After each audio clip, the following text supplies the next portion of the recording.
Hola, moi bons días a todas e a todas. Gracias por estar aquí.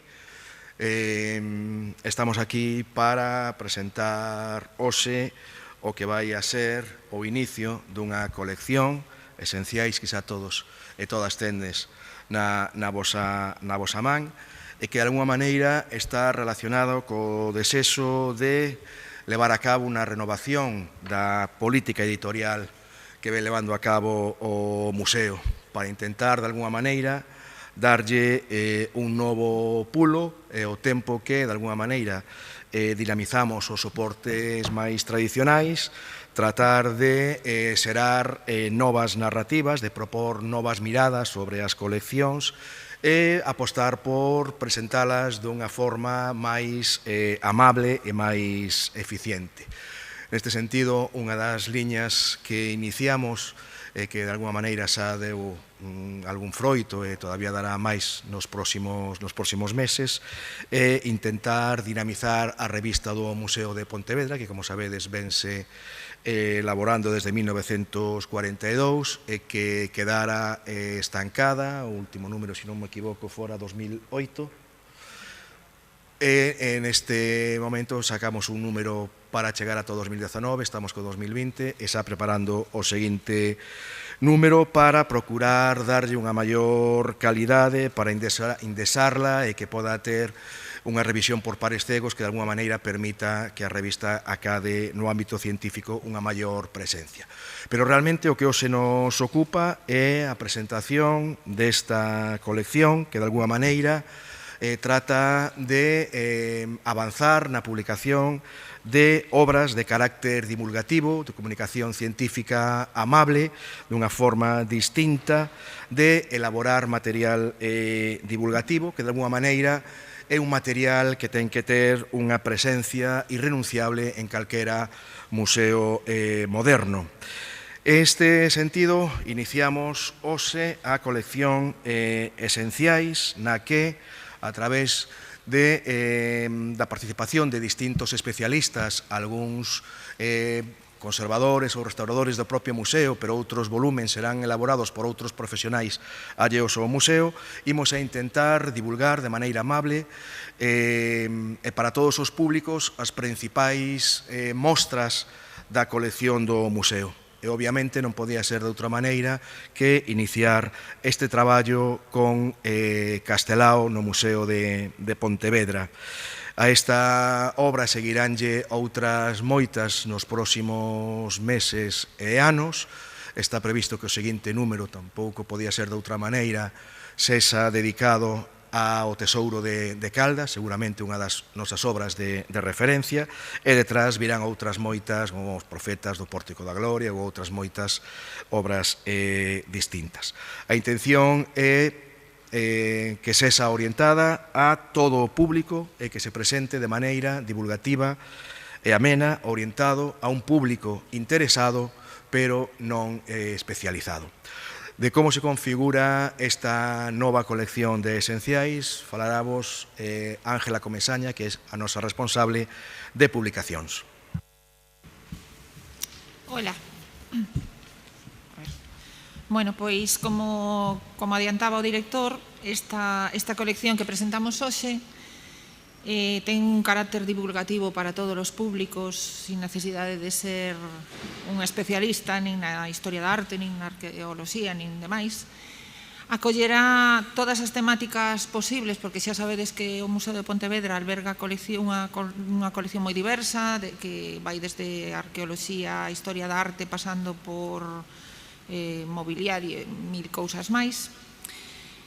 Como vedes, o formato é un formato moi manexable, de 24 por 17 centímetros. Este conta con 106 páxinas, porque contar a Castelao en menos é casi imposible, pero os vindeiros seguramente serán de moito menos, sobre 20-30 páxinas, con ilustracións.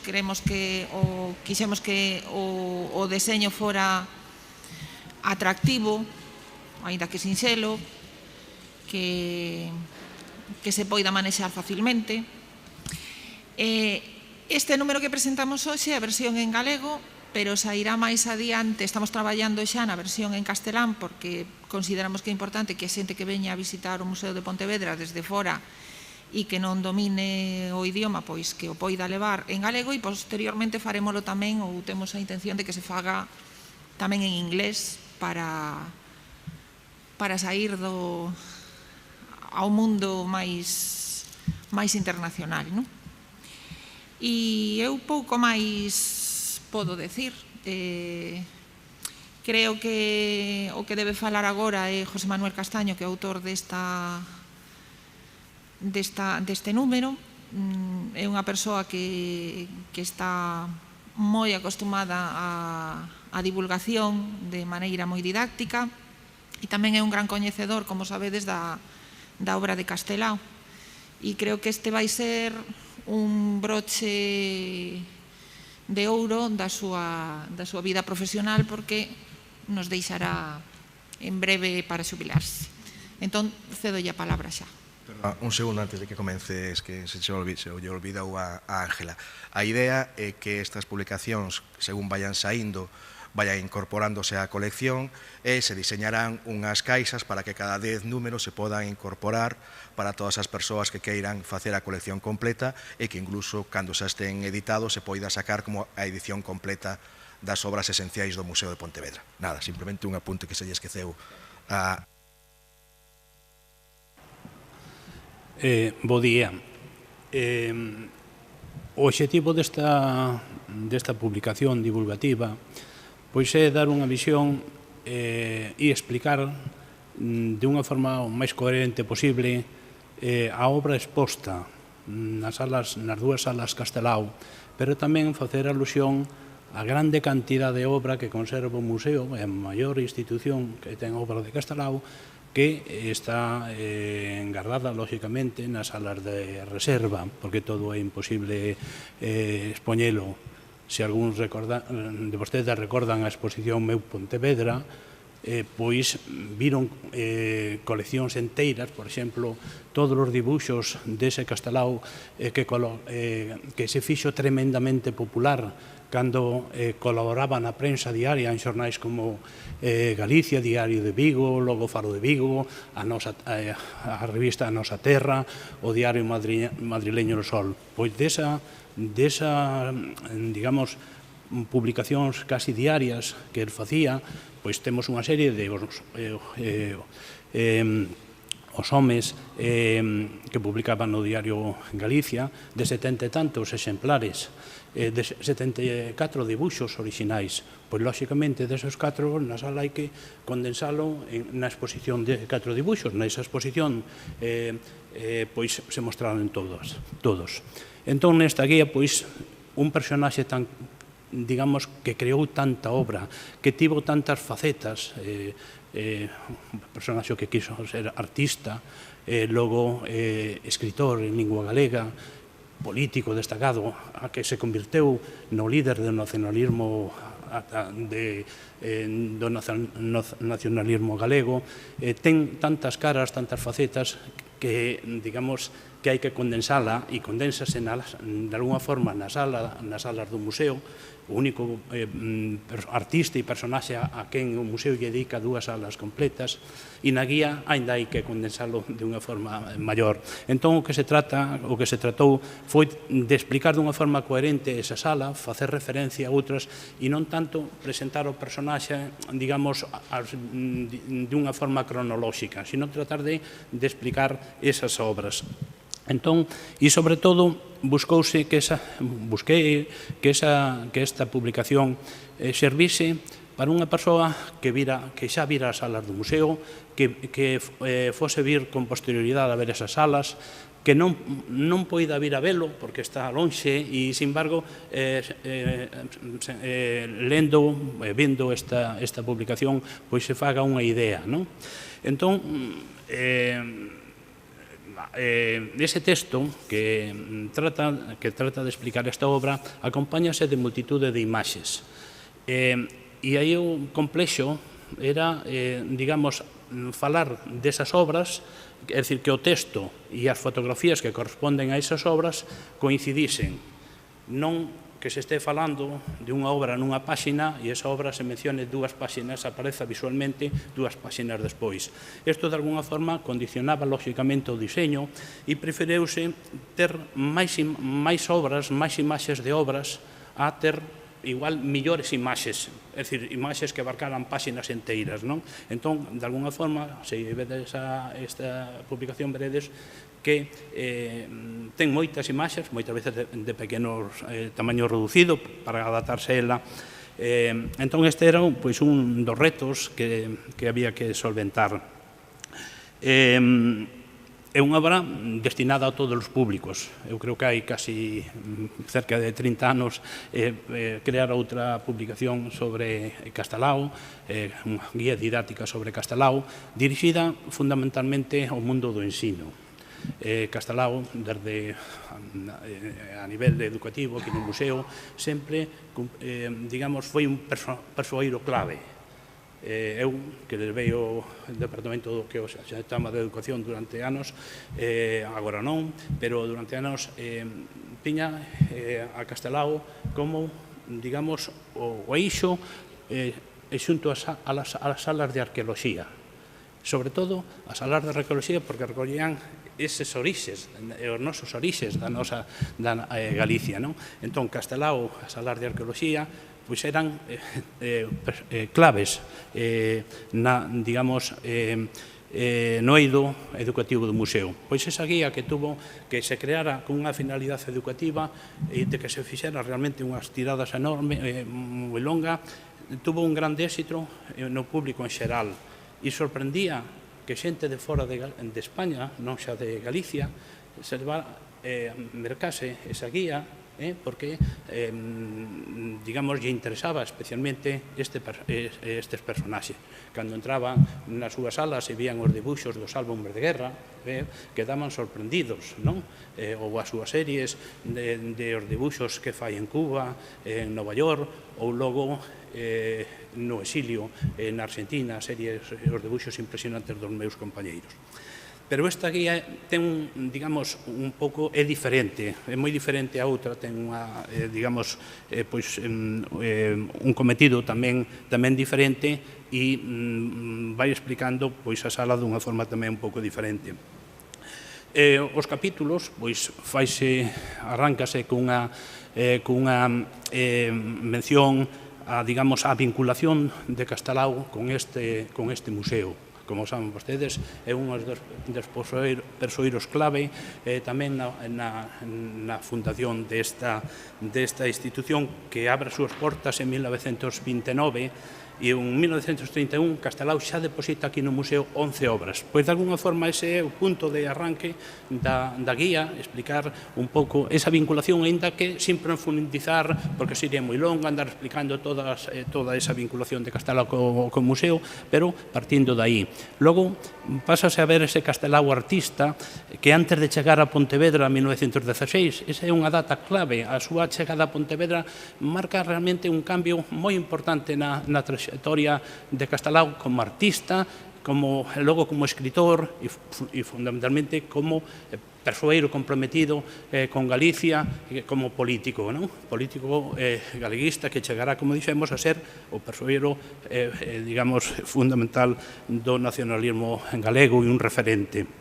Pois ben, nese apartado dese Castelao que quería ser artista, que facía grandes cadros ao óleo, que logo abandona, pero que é un gran caricaturista, que hai multitud de exemplos, poñense, por citar os retratos, os autorretratos que se fai, ou o seu amigo Basilio Álvarez, temos ese Castelao caricaturista, logo un Castelao que empeza a ofrecer nas súas obras unha imaxe de Galicia que cando vemos un cadro desos cadros que moitas veces, obras que con certa frecuencia mandaba a concursos a Madrid, onde empezaba a ser un persoeiro tamén moi coñecido, pois en esos cadros ofrece moitas veces unha imaxe de Galicia que, cando a vemos, danos a impresión de que é unha obra que a está, digamos, representando unha paisaxe, por poñer un exemplo, coas seus elementos arquitectónicos, que os está representando tal como os está a ver. En realidad é unha paisaxe creada, unha paisaxe creada a partir de uns cuantos elementos que toma. Esos elementos sacaos, algúns poucos, pero algúns do seu rianxo onde nace, a maioría da estrada onde casa en 1912, algún de Pontevedra, que como se reflectiu na exposición meu Pontevedra. E esa faceta, hai uns anos, ora xa é moi conocida, pero eu traballei moito hai uns anos, foi un motivo que máis me interesou moito e que tamén se recolle, aínda que brevemente, nesta guía. Logo, pasamos xa ao álbum Nós, que xa ese Castelao, cando está aquí na cidade de Pontevedra, un Castelao comprometido, moi comprometido con Galicia, e a esta obra, os dibuixos orixinais do álbum Nós, concédeselle moita importancia nesta guía. E concédeselle importancia porque é unha obra clave e que se recupera e que se adquire, digamos, co interés especial pois que ten a administración actual de Diputación pola obra de Castelao, que se adquire pois o ano pasado, en 2021. Non, no 20. Eu creo que, bueno, como nos coincide coa pandemia, estamos despistados, pero que chegou, que se descubriu, se recuperou durante no 2016 coa exposición Meu Pontevedra, e que dende aquela pois está no museo, que houve que facerlle un recinto de seu para poder expoñelo. Pois esta obra, que é clave na carreira a súa carreira como artista, pero trascende a súa carreira como dibuixante ou artista, porque aí representa realmente a Galicia, a problemática que el de Galicia, que el quere soniñar. E é interesante porque nós contábamos, o museo contaba previamente, cuns debuxos iguais, similares, hai pequenos cambios, das láminas recuperadas. E eses dibuxos, en realidade, algúns deles, eran os primitivos, os que se expoñían nas exposicións entre 1920 e 1924. E logo, cando en 1931 Castelao publica o álbum Nós, que quedou os orixinais en Paradoiro Descoñecido, fixo algúns cambios nalgúna desas láminas. Entón, antes de, digamos, de mostrar na sala os exemplares recuperados, mostramos tamén eses dibuxos previos ou algúns que sabemos que estiveron nesas exposicións porque así os mencionan, por exemplo, a prensa dese momento. Por exemplo, eu non quería morrer alá, sabe miña nai, previamente o dibuixo que expuxera era eu non quería morrer alá, sabe meu pai, e nese dibuixo aparece a figura do nai e a figura do pai, que logo non se sabe por que razón optou por ese segundo. Entón, pois na guía, de alguna forma, tamén se recolle ese detalle, recóllese, tamén explícase como eran esas láminas, digamos, os soportes desos dibuixos orixinais, que, se se dan conta, no álbum Nós publicado, aparecen uns buratos que levan unhas tiras de coiro para mostrarlo, pero os orixinais teñono na parte superior. Pois na montaxe, na sala, vense as cartulinas orixinais, e, polo tanto, tamén se explica ese detalle, explícanse os temas, explícanse os cambios que se producen, os pequenos cambios que se producen nos textos manuscritos. E os textos manuscritos son fundamentais en Castelao porque vai adquirindo unha gran maestría tanto na realización dos propios dibuxos como nos textos que os acompañan. Bueno, deixando sin falar xa máis do álbum Nós, porque senón alargaríamos moito estas explicacións, Logo pasamos a outro momento clave, que é esa viaxe que fai Castelao en 1921 por Francia, Bélxica e Alemanha. É fundamental porque moitos dibuixos que vai facer e obras que vai facer con posterioridade teñen aí o seu orixe. Se recordan, por exemplo, unha obra, un cartel emblemático, un dos que fai para solicitar, digamos, o voto afirmativo no proxecto do Estatuto da Autonomía de 1936. Pois a imaxe da vaca que están ordeñando, esa ten tamén o seu orixen no diario de 1921, que aparece, digamos, un esbozo de un dibuixo que vai evolucionando. Logo, deixando aparte ese capítulo dedicado á viaxe de 1921, pois amósase ese Castelao que colaboraba na prensa, do que xa falamos, logo Castelao artista, que quere cada máis ser escritor en lingua galega, entón ese Castelao artista ilustra as obras literarias que está a escribir. Entón, aquí no museo consérvanse testemunhos de todas esas obras, excepto de Retrincos, porque Retrincos non foi ilustrado por Castelao. Escribeu-no, pero non o ilustrou. E en este apartado de Castelao escritor, deste Castelao artista que ilustra as obras do Castelao escritor, está tamén a obra de teatro Os vellos non deben de enamorarse. En Castelao todas as actividades están relacionadas. Está relacionada a súa condición de médico, da que presume de que non quixo exercer. Sempre presume de que meteu o título nun baúl e que xa non... O Castelao artista, o Castelao escritor, pero tamén hasta o Castelao político. O Castelao político, pero hasta o Castelao funcionario. Nun exemplar que temos da novela Os dous de sempre, que el colorea a man, hai unha dedicatoria moi curiosa, e é do Castelao funcionario, que é quen lle paga ao Castelao artista. O Castelao artista non vive dese, non? E entón o Castelao artista, ou escritor, dedícalle esa obra ao Castelao funcionario, que é o que o mantén. Entón, como dicíamos, todas as súas actividades están relacionadas. Logo, pois, vese o seu traballo como na investigación, na recuperación, no eido de recuperación do patrimonio cultural, coas súas cruces de pedra na Galiza.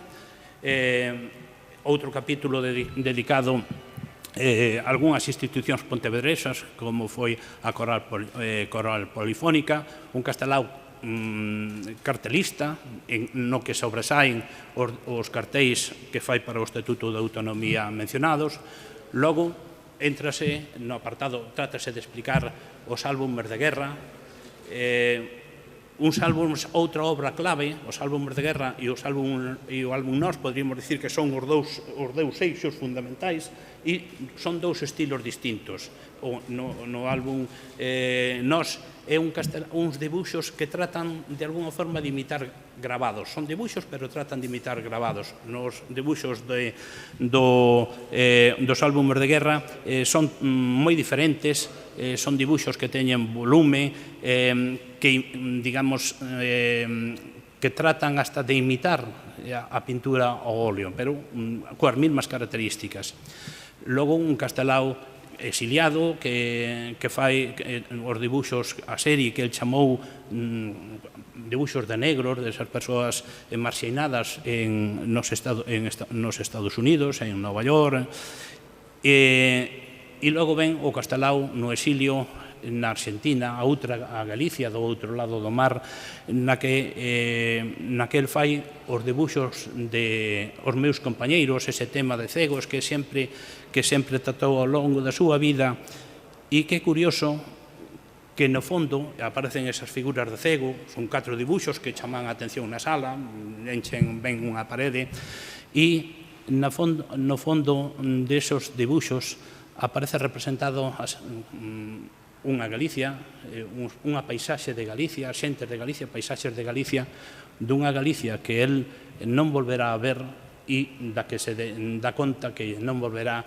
cando regresa do exilio da breve estadía en París, que onde foi nomeado nesta guía. Tamén se fai unha referencia a ese Castelao que chega a ser ese, digamos, líder do nacionalismo galego desde a súa, digamos, primeira etapa comprometida con Galicia, que logo chega a ser un líder do Partido Galeguista hasta ser xa esa figura emblemática do nacionalismo galego no exilio. Entón, todo isto vai ser recollendo un pouco nesta guía de forma proporcionada, sin deterse excesivamente en ningún capítulo, e aparecen ao final, pois, además, para as persoas que non a poidan contemplar, unhas imaxes da sala e uns planos onde se van mencionando todas as obras que de alguna forma se están citando e algunhas que non se chegaron a citar. E disculpade seguramente por andar un pouco mezclando todo, pero, bueno, pois moitas grazas pola súa atención. Grazas, bo día a todos e a todas, grazas, Castaño. Eu creo que con este número, con esta colección, o museo clocas a vanguarda de algo que últimamente estaba bastante esquecido. En todo o mundo da arte, non só da arte, da historia, ademais, hai unha tecnificación, unha ansias de rigor, que son a parte moi positiva, pero fíxose en detrimento, ou cargando excesivamente a man, en esa parte de rigor, de datos, de investigación, non? E descoidando un pouco a parte divulgativa. Eu teño falado co director moitas veces que poño un exemplo.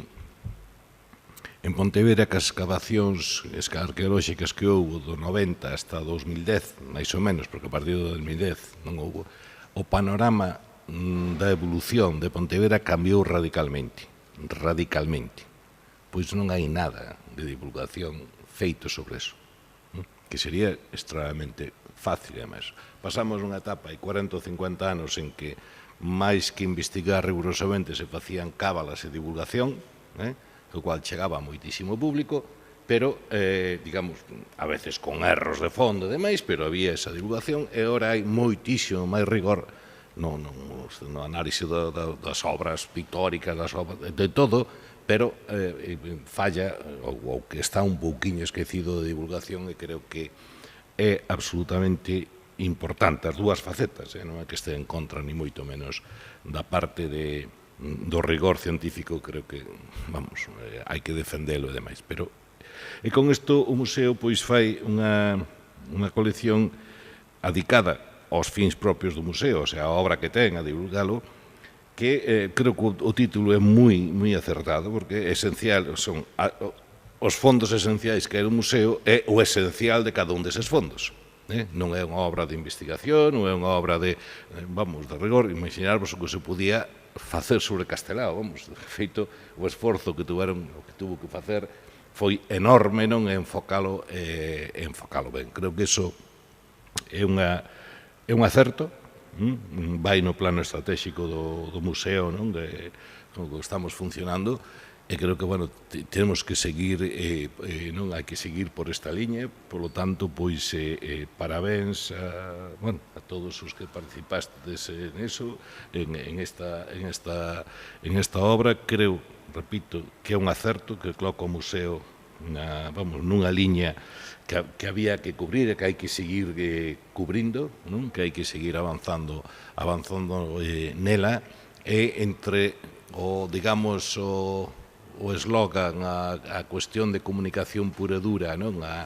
En fin, o anagrama, non? A cuestións de comunicación así para o gran público sin ninguna información, eso. Hai información rigurosa, non? Así, investigación, ademais, hai un campo que que creo que estamos a cubrir con acerto, e creo que é a liña que hai que seguir. Pola miña parte, nada máis, non vos quero apurar a que fagades as seguintes obras, pero canto antes estén será mellor. E tamén lanzo o reto, que xa sei que non lle corresponde ao museo, pero se cadra, bueno, pois igual alguén, se ora Castaño se xubila, outro que teña ese interese, demais do que dixen antes, de facer esa panorámica de como está, do que hai, porque hai moitísimo, pero está en arquivos por aí e non está nada divulgado, non? Que se hubo unha mansión romana que apareceu en Princesa, que si tal, cambiou totalmente a panorámica, non? Pois sería interesante, pero bueno, non é o obxecto, simplemente aproveito por a ver si teño sorte. Moitas gracias.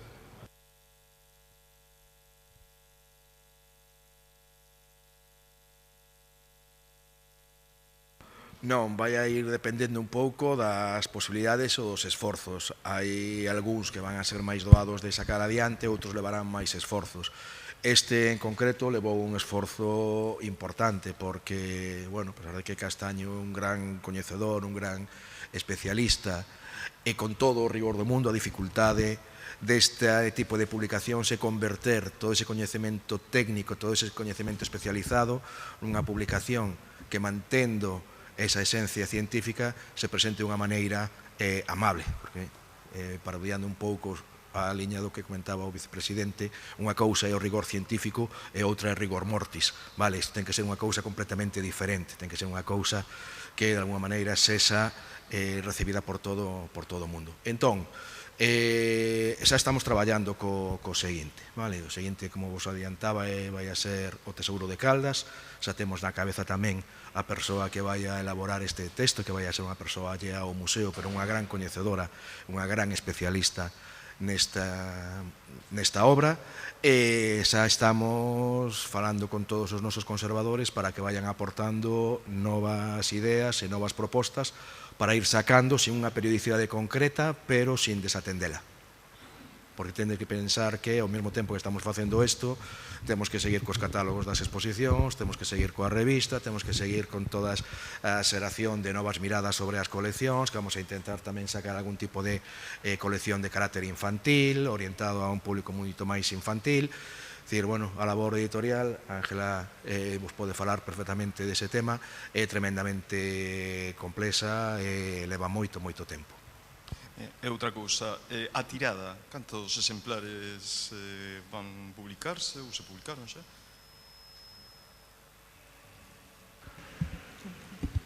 Pois desta primeira volta fixemos 500 exemplares, que creo que igual temos que reeditar, estou casi segura, pero tamén temos problemas de espacio para almacenaxe, polo que iremos vendo como funciona, e eu creo que irá nesa idea.